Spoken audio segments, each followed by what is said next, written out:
Vertical. So, okay. Scoot a little bit over this way. This is exciting. Yeah. Get you focused in. Thanks for having me. Thank you for coming by, fellow M1 student. So, first off, you can look at this camera. What's the first word that comes to your mind when I tell you that you're a medical student? Wow. Honestly, that's the first word. Exciting, fulfilled, ready. Oh my God, disbelief. Complete disbelief. I would say probably, oh shit. Stress. Right now, it's definitely stress. Because I did not think I would make it this far. It's been my dream since I was a little kid, but you know, going through high school and into college where you meet everybody else who's like also wants to be a doctor, who's smarter than you or does this or does that you don't do, it kind of made me feel like, oh my gosh, well maybe I'm just not good enough to, you know, be in med school. So the fact that I actually made it this far is just like, wow. Because I think that this is a moment where I lived for a dream for nights and studying. So this opportunity is showtime. It's game time now.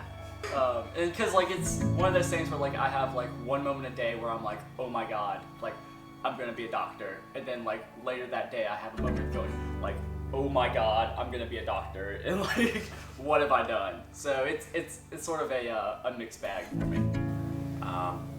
There's a lot going on in my mind about what to expect, what to feel, kind of the expectations that we have on ourselves as future physicians. Especially a week before classes start, you're kind of entering that mindset of, oh geez, here it comes. What ran through your head when you saw that letter of acceptance? Honestly, the first thing that was like, holy shit, like, no way. For the first couple seconds I was reading it, I didn't even like read it. I kind of like skimmed it and I saw the congratulations and I was like, oh my goodness, like what's happening? I told my wife, I was like, all right, before we look at this, accept it or not accept it, we're gonna just look at the other schools and I'm gonna get accepted. So I open it now and I did not even read anything. I just saw congratulations at the top and that was it. We just started jumping up and it's like, thank God. She was calling her mom. I called my mom. I was like, yeah, this is the feeling what I expected. All I was saying is like, this is a mistake. Like I was not, and so I tried to log into my actual like MCG page and I couldn't get into the page. I couldn't remember my password because I was too frazzled. So I like sleepy roll out of bed, like climb out. I had worked the night before and I'm like, what's going on? I call my best friend, I log on my computer, and lo and behold, it was there, like saying congratulations, and actually with a letter. And I was just like crying to my best friend, like I couldn't believe it. And then I had to rush to get to work after that, of course, too, like classic. So I go to work and I'm like in a daze, like trying to get on an ambulance, and like I couldn't decide if I was gonna tell my parents or surprise them or what. So I was just a hot mess that entire day. I'd been like expecting an email that morning, and I was checking like throughout the class all morning long, and then about halfway through the class I sort of just gave up and I was like, well, I guess like I'm gonna get waitlisted. Afterwards I was like, you know what, I'll just check one more time, and then you know, I saw that letter there, and I'd seen a lot of the like, you know, we regret to inform you, like, you know, dear Mr. Nixon, thank you for applying, we regret to inform you. I had to like reread like the first few lines like 8 times to make sure that like I was reading it right. So it was definitely a really overwhelming experience. And I just started freaking out, and it was a feeling of everything that I've worked for the past 24 years had finally kind of come to fruition, where all the hours spent in the library, all the time spent preparing applications and stuff, it was finally here, and somebody was taking a chance on me to become the physician that I deserved to be. And then I went back after I, you know, like screamed and cried and told my parents that, you know, I gotten in and everything. Then I went back and read it and I was like, this is really happening. I was, you know, just in a really, really sad place because I thought, wow, I just did bad at my interview and there's no way I got in, and everybody's hearing back already and I haven't heard back. So when I saw that letter and I was skimming it, I won't say reading, but skimming it, I was just like, this is really happening. Like, oh my goodness. Now that you're here, what scares you the most about med school? Ooh. imposter syndrome for sure is like at the top of my list. I would say the most challenging thing is probably just figuring out what specialty. It's probably the prestige of what's about to come, because doctors are of the most respected people in society, and I kind of have that fear of, do I deserve to be one of these people? Am I smart enough? Am I capable enough? Am I willing to grind through all of this in order to become that kind of person? So that really scares me. Just being underprepared. I guess like you could say that I have imposter syndrome, feeling like I won't live up to the expectations. Like I made it to med school, but will I make it through med school? You know, like do I actually belong? Did they make a mistake? Or yeah, those are the thoughts that are always running through my mind and making me kind of like really, really nervous as we get closer and closer. Now that you're in, it's been a long journey. Looking back at where you've been and how you got here, what are you most thankful for? I would say I'm most thankful for the support, my family, my wife, everybody that believed in me with each gap year, each time I took the MCAT. And I think that this journey is very discouraging. It's especially if you're not the perfect student. And I think like the 4.0 or high G or MCAT score. And for me, I think in my situation, I wasn't a perfect student. So it took me several times before I got to this position. But from the time when I told my family members or my support team that I want to do this, it's like, you got this. Then the following year, what happened? You still got this. The following year, I don't know what happened, but we're gonna try again. So I think being very consistent, and anybody that I talk to, I would say thank you. Thank you for everybody that was calling me Dr. Quay before I even got here. And maybe that's a African thing, but that's just something that helped motivate me. Like, oh, that's the doctor of the family. So those words of encouragement is what catapulted me or kept me pushing to where I am today. I'm most thankful for my parents. They've always supported me in anything that I do. I'm so happy that I was able to make them proud. I'm thankful for my advisors, not just academic advisors for school, but just peers that I had that would help me out, who were either a year or two above me, who would tell me, you're on the right track, don't freak out. And also, I'm very thankful because I started going to counseling and psychological services at school my junior year, and so I had a therapist for those 2 years. And she was just really, really influential in keeping me grounded and making sure that I wasn't like freaking myself out or worrying too much, because I tend to do that. She kind of calmed my anxiety. So I'm really grateful that we had those services available for free for all students, and also that we had such a nice community of people who were like going through the same thing or who had already gone through the same thing, who were willing to share what they knew and help you out as best they could, so that you wouldn't feel like you were just on your own the whole time.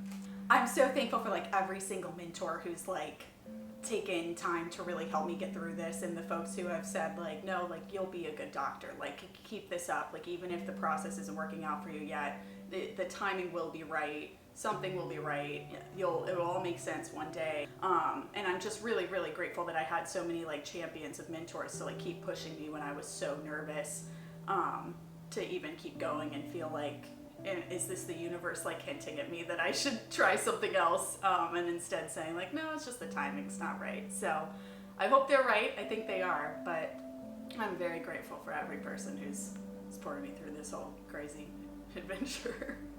This is the second to last question, but it's a big one. Okay.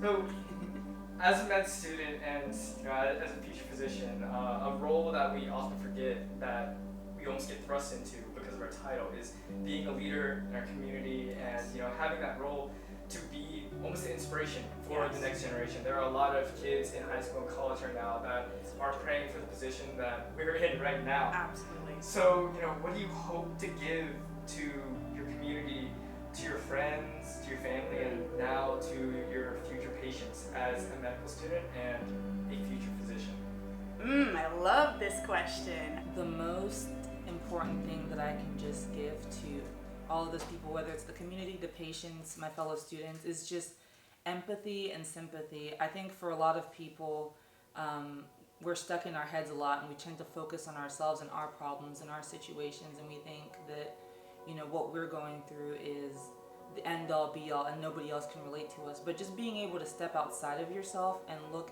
at something from somebody else's perspective, whether it's another student who might be struggling with something, or your patient who they're doing fine health-wise, but there might be something else going on and they just need somebody to talk to. Just being able to relate to somebody and talk to somebody and make them feel like they belong, like their voice matters. I think that more importantly is one of the biggest things that I can give to somebody, because I know what it's like to feel like, you know, I'm talking but nobody's listening, and I also know what it feels like to feel heard. And so those two feelings are completely different, and I know how they both impacted me. And I feel like just being able to listen to people and be there for them regardless of what they're going through or what I'm going through, I think that's the biggest thing I can give. For me, I think one of the most important things is mentorship. I've been really lucky to have a few people sort of guide me along the way, and it's been always one of those things I've really enjoyed whenever I've had the opportunity to give that sort of stuff to someone else. So I think that's the thing I'm looking forward to most, is being able to mentor, you know, sort of like the next group of medical students. For my future patients, I look forward to being the doctor that they can come to with any sort of question, regardless of whether I'm in a specialty. I know that they're going to get an honest answer from somebody who really cares about them and that wants to see them be happy. And I want to make sure that they're getting the best care from the best person that they can. For me is, if you're Liberian, if you didn't come from the best high school, if you're not score on the best MCAT, it's possible. You have to stay with it. You have to stay focused. You have to know why you want to do this. I think that people get discouraged if you don't have perfect X, Y, and Z, or someone told you that you're not going to make it to this point for X, Y, and Z. A lot of people get discouraged or think medicine is not for them, or this is for the perfect kid or the best upbringing. But I'm here. I'm a example of staying with it. You look at my stats, you look at my upbringing, you be like, how is that possible? But anybody that's younger, it's possible. Just gotta stay focused, know why you're in here, why you started, knowing who you're gonna touch. I think that people forget that when they see a C, or people forget that when they see that 494 on the MCAT. People forget that when they go mess up on an interview. No, like, you're here for a purpose. Stay true to why you're here, and like, anything is possible. All right, we gotta end on a fun one, right? All right. Are you ready, man? Oh man, I'm ready. This is a day that I dreamed up, and it's time to shine. I'm as ready as I'll ever be. I'll leave it at that. There's no turning back now, so we'll see. Yes, I am. I've been looking forward to this my entire life. All my education, all my experiences have been kind of building up for this next step. So there's nothing else I can do to prepare other than just kind of jump in and pray. No. I've gotten really used to playing video games and sleeping in. No! Not at all. It's so hard to even know what we could possibly be ready for, to know what we could be up against. So am I ready to be challenged? Yes. Am I ready to, like, I'm going to do this without any sweat off my back? I don't think so. So I'm ready to get into it, but I'm definitely still appropriately nervous. That's healthy, to be appropriately nervous. So this is T-minus 1 week until med school. As you can see, we come from many different backgrounds and experiences. Med school and being a med student means very different things for other people, but what we can all agree on is that we're ready to learn, and that this experience will shape us and our future patients and future interactions for the rest of our lives. So here we go. The journey begins very soon. Thanks for watching. Like and subscribe if you enjoyed. Peace.